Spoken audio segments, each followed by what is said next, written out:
Right now here in Mission Control, I'm joined by Rob Adams, one of our inventory and stowage officers. Rob, first off, thanks for joining me here on console. Rob is, one of our, like I said, inventory and stowage officers, so you're in charge of all the stuff. I That, mean, that, I think that's the easiest way to put it, right? that's right. We're in charge of the stuff on station. ISO, or Inventory Storage Officer, obviously sort of describes what we do. We keep track of the inventory and we keep track of the stowage, where what the stuff is and where it belongs and where it should be. That kind of that's the kind of data that we track. And I mean, that's got to be pretty exhaustive. There's a lot of stuff on station. Just how do you guys, keep track of everything? We have a large database called the Inventory Management System, IMS, that keeps track of pretty much everything that has been launched to station since its inception. And we keep track of where that is based on what the crew tells us, mostly. We really don't have any data or telemetry coming down from the station that indicates where a particular item is at any given moment. We just have to rely on what we've told the crew and what the crew has told us. So you got to work with the crew a lot. You got to make sure they're not lying. They know where everything is. We do often look at downlink video and photos to double check if we see a serial number of a bag or an item or so and such and such. We check that against where we think it is in IMS and verify that that's what we saw in the picture. Now, Rob, you're the lead ISO for Dragon. That's correct. It's the unmanned capsule that just knocked to the station a few weeks back, delivering thousands of pounds of experiments and hardware to the station. Talk about some of the challenges, or some of the not so much challenges, the nicer things that you guys have seen working with the Dragon spacecraft. Well, Dragon, the mission so far, at least from a cargo perspective, has been pretty smooth.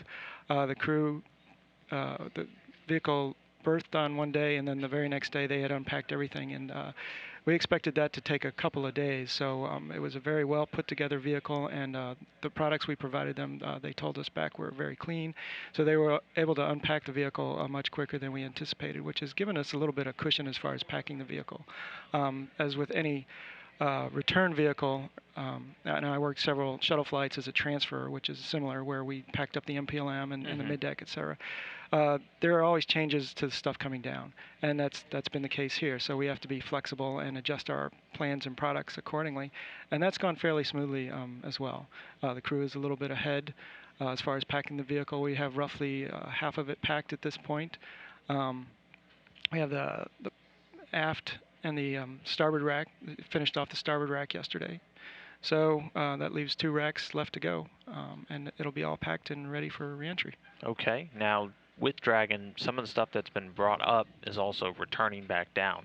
Has there been any special emphasis or anything special you guys have had to do to help the crew keep track of those items? Most of those items are payloads. There is the one item, the Cedra beds, which are being replaced on board. That's another item that, well, we're bringing up new ones and we're bringing down old ones, but they're coming up and down in the same bag.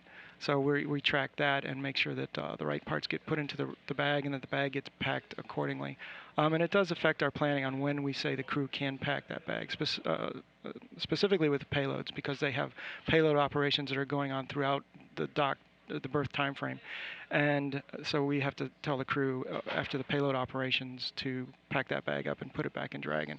And that's typically going to happen towards the end of the mission, towards hatch closure day.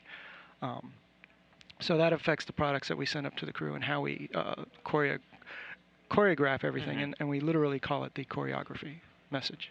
Okay. Now, some of the items are experiments. Do you guys have a special system for differentiating for the crew? Experiments, crew supplies, things like that? Not really. Not in our products. The payloads folks keep track of which is payloads and which is just system stuff. Sometimes, if it is payload dependent, we'll put in our list that this will be packed after payload procedures, such and such, and that indicates to the crew that they need to pack this after the payload operations are complete. Okay. Well, like you said, you're about halfway packed. They didn't lose anything yet, did they? Not yet, no. Okay, nothing fell behind a... Nothing has fallen behind a crack or gone into a ventilation duct or anything, a filter or anything like that. So we're good on that. All right. Well, sounds great. Good luck getting the rest of Dragon packed and keeping track of everything floating around up there on station. Rob, thanks so much for being here with me today, giving a look at one of the many console positions here at the MCC. Thanks. You bet. Thank you.